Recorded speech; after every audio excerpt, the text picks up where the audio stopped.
What's up, everybody? Welcome to episode 29 of Godzillatober, and today we're going over the final movie in the Millennium series, Final Wars.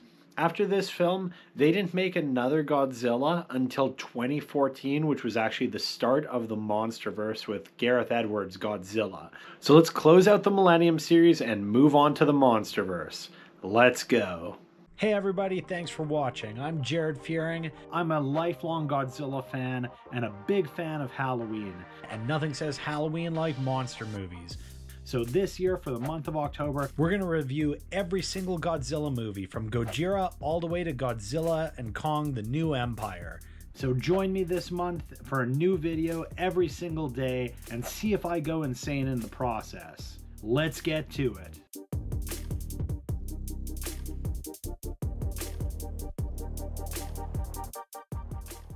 Now, I'm going to do my very best to be careful about how I talk about this movie, because whether you know it or not, Final Wars has an insane fan base on the internet. Is it a good movie? Not really. Is it a great movie? Absolutely. What I mean by that is that there's so much that makes this like a really terrible movie, but it's into that territory for me that it's like, it's so bad, it's good. To a degree. Some of the stuff goes a little bit far, and I don't really like to see that in the Godzilla franchise, just because it goes so far in parts that it's almost like a mockery kind of the series. But this is the type of movie that I would have a great time throwing on and like having drinks with my buddies and watching and making fun of. This is a very silly movie. Like I would be really interested to hear people that are like unironically defending it as a good movie, because there's just so much crazy crap going on.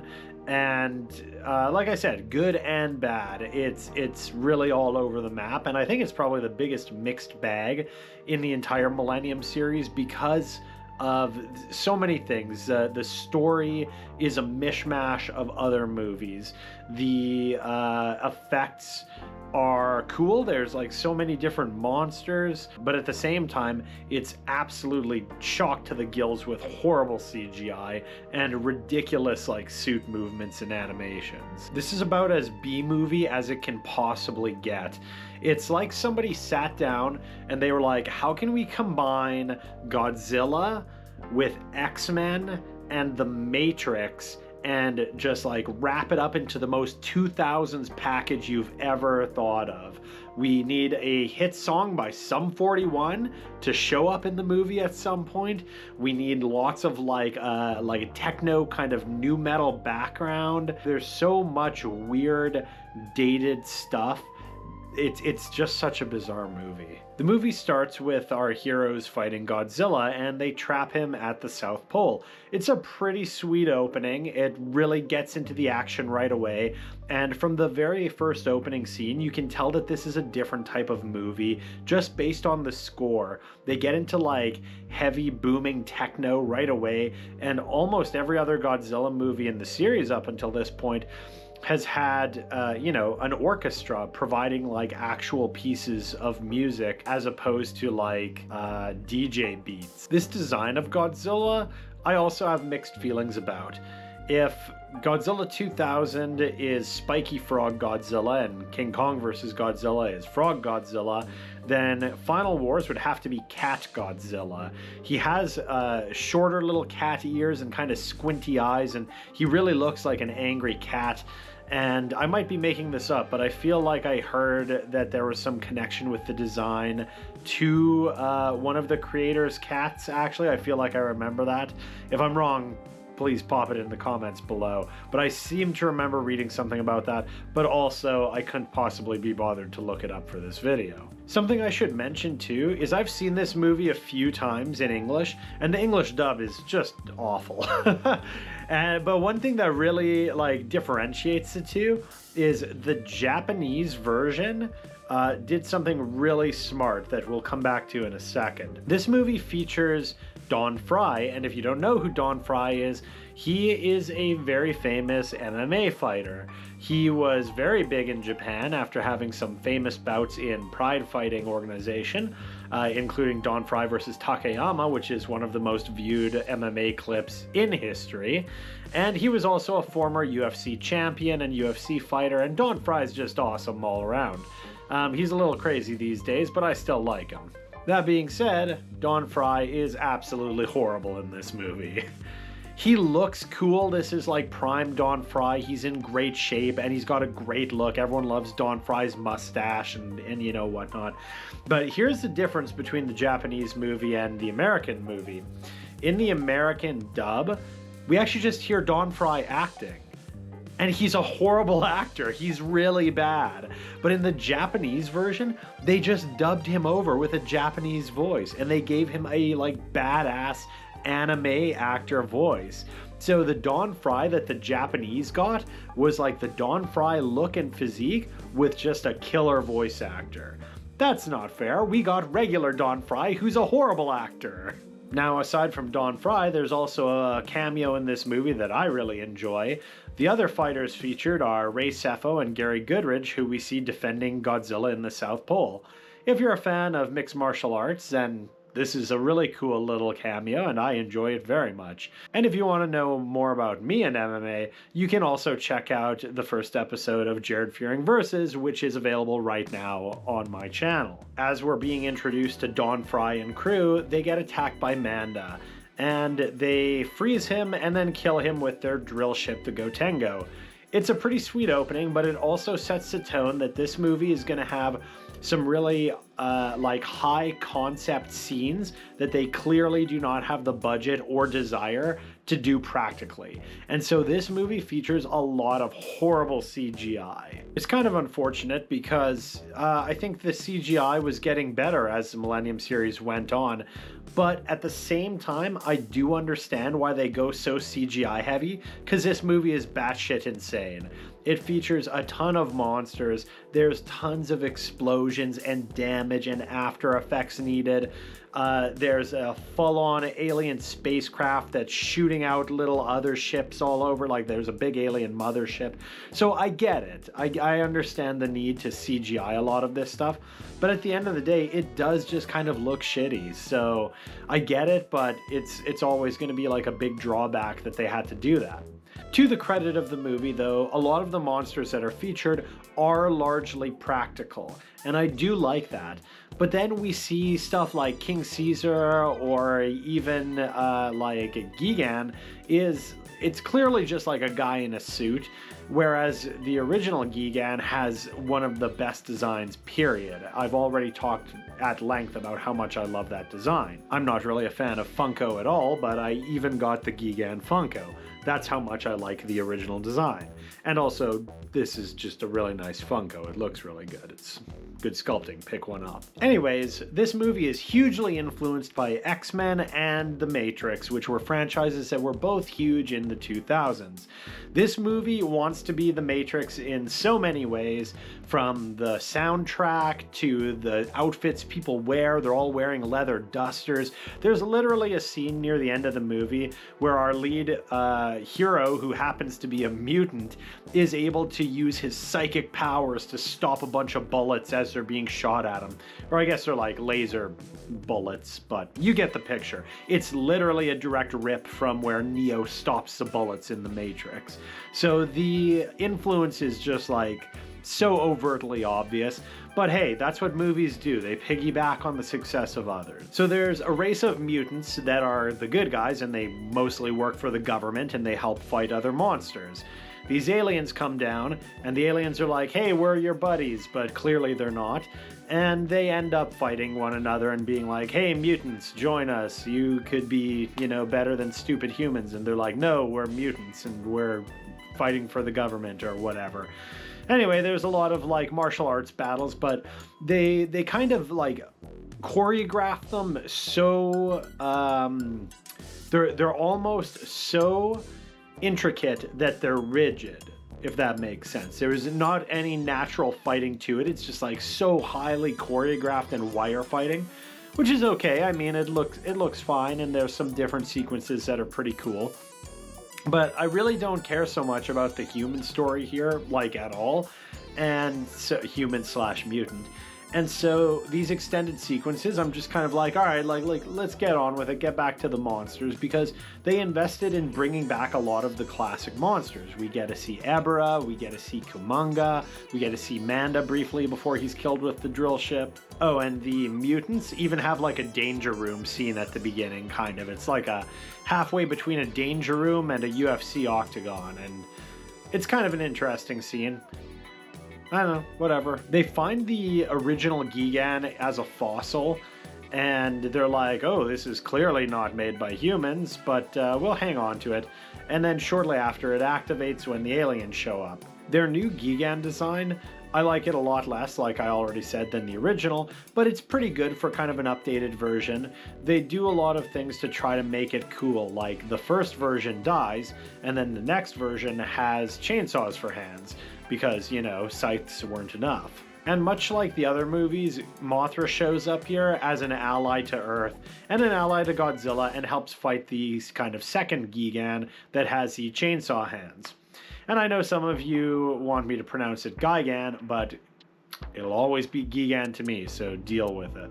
This movie also has this strange distinction of including Godzilla 98. And they have Godzilla 98 do some like kind of cool stuff, like run through the city and, you know, destroy some stuff. And it's not just immediately shown up to be destroyed, but then once it faces off with Japanese Godzilla, it immediately shows up and is destroyed. And then the alien commander's like, ah, you're just useless and all you do is eat tuna. I guess I'll allow it, but, you know, you guys know my thoughts on Godzilla 98. Now, if you think my review is kind of all over the map so far, you're right, because this movie is also all over the map and there's just so much going on, it's hard to focus in on like a linear way of reviewing it. The story itself, which is, again, like insane, is kind of a combination of Ghidorah the three-headed monster and the next movie, Invasion of the Astro Monster. It's like they bring back the Zillions, who are my favorite design of alien, and the design here is significantly worse. I can't imagine putting these two side by side and thinking that these modern ones look better, but I do appreciate that they try to bring back the eye visor. In Ghidorah the three-headed monster, a girl, a princess rather, is possessed by an alien spirit that tries to help the Earth, but it possesses her and saves her from an exploding airplane. There's kind of an homage to that here, where a government official is caught in an exploding airplane, except here it's by the controlled Rodan, and he ends up being possessed by the alien, so to speak, or replaced by the alien. And so they kind of take that and they kind of change the storyline, but it's the same kind of thing, like an alien taking somebody high ranking and replacing them.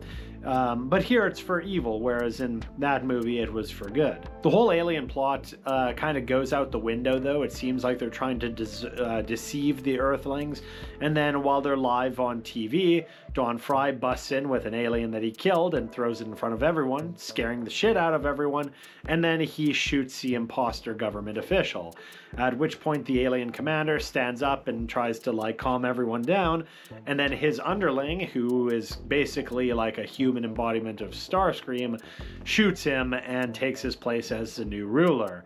But he's young and impetuous, and he just immediately declares war on Earth. And Don Fry, being the badass that he is like, let's just free Godzilla. He's amazing, and he will kill all the other monsters.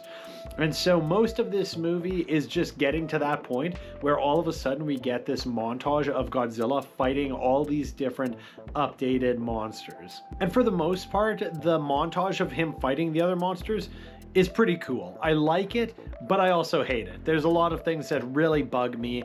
At one point he fights Rodan, King Caesar, and Anguirus all at once. And it's kind of cool, but then there's like bad CGI where Anguirus turns essentially into a volleyball, and King Caesar kicks him at Godzilla, like kind of like a Takra ball almost, but then Godzilla does like a dive block like you'd see in volleyball. It's just so silly. And that's kind of the stuff that I was talking about, where it's like seeing that almost is like making a mockery of the franchise. that's too silly for me. That's a little bit too much. But then there's other things in it that are totally okay. I like even when he kills Godzilla 98 or Zilla. Zilla jumps at him and Godzilla knocks him back with his tail and then blasts him with his atomic breath. And like, you know, whatever, he kills him super easily, but at least it like looks kind of sweet. This scene with like Rodan, Caesar, and Anguirus, it looks silly and I don't really like it, to be honest. The final battle sees Godzilla take on their version of Ghidorah, and he's got kind of like a weird human form, and then after Godzilla starts whooping on him, he breaks down and becomes Kaiser Ghidorah, which is kind of like King Ghidorah if he also like fused with a donkey. Kaiser Ghidorah is a really cool idea, and like one of the things that is going best for this movie is that like it's very inventive with the things that it wants to do. There's a lot of originality. There's some cool takes on classic monsters, but some of the classic monsters also look significantly worse. The original Kamunga scares the shit out of me, and this one is kind of silly. I personally like all the Showa designs better than everything that I see here, but that's just me, and I guess I'm a Showa snob, and that's totally fine. In the end, Godzilla saves the world, basically, and oh, there's a weird plot with like Manila in this movie who's called Minya, and there's like, yeah, this odd side plot about like Minya and this kid and his granddad who's dressed in bear skin because he was out hunting, and it's just really weird. And then Minya shows up and is able to stop Godzilla by like putting his arms out and being like, no, don't kill anybody, we're buddies now. And that's kind of the thing that like mellows Godzilla at the end of the movie. Interesting, very weird, and doesn't really fit with kind of the rest of the story, but whatever. That's not why you're watching this movie. So I know that it sounds like I said like one good thing and one bad thing back and forth the whole time, but that's kind of how the movie is, honestly. Do I recommend it? Yeah, I do. I do recommend it. I don't highly recommend it because I think it's for a certain audience. A lot of people would get started and then just like immediately turn this off, especially if you're listening to the English dub. But if you're a fan of the franchise, it's at least worth watching once. It's silly, it's over the top. You just need to be aware of that going in, that this is like the most ridiculous of all the Godzilla movies, I think. There's a lot of like ridiculous stuff in Godzilla 2000 and Megaguirus. I think that's like bad over the top, whereas here I think it's for the most part good over the top. Like I said in the intro, this is the type of movie that like if you're having a few drinks and like kind of half paying attention could be really entertaining. But if you sit down and try to watch this and like with all seriousness critique it, it's like it's not actually a good movie. It's just like over the top fun. So I do recommend it, but not for everybody, that's for sure. You know, I hate repeating myself every episode, but the anime influence of the Millennium series is really unquestionable, and here it's at its absolute peak. So if you're a fan of anime, there's probably a lot of things that will make you chuckle and smile. But if you know that you don't like anime, then yeah, steer clear of this. If you don't like over-the-top Godzilla and you like things like the Heisei series, yeah, stay clear of this. My own personal thoughts didn't really change on rewatch. I kind of know what this movie is, and it's something that I can handle watching like every few years. It doesn't have a ton of rewatchability for me. So if you enjoy the Millennium series, I hope you continue to. These are my least favorite of the Godzilla movies, but there's no question that there's a lot of shining moments throughout. And I think that it's worth pursuing if you're going through the entire franchise. You have to understand that this was kind of a big period. You know, it happened relatively quickly, but they pumped out 6 movies, and 6 movies is nothing to shake a stick at. So come back next time where we're going to get into the very first film in the modern franchise, the Monsterverse, and that's 2014's Godzilla by Gareth Edwards. I remember seeing this movie in the theater, and I remember the media leading up to it. I remember all the things that were coming out promotionally, and I have a lot to say about this movie. And, you know, I was worried how people were going to respond to my Godzilla 98 video. Let's just put it this way. I kind of have those same fears about Godzilla 2014. So come back next time and let's get into the MonsterVerse. We're in the final stretch of Godzillatober. I'll see you next time.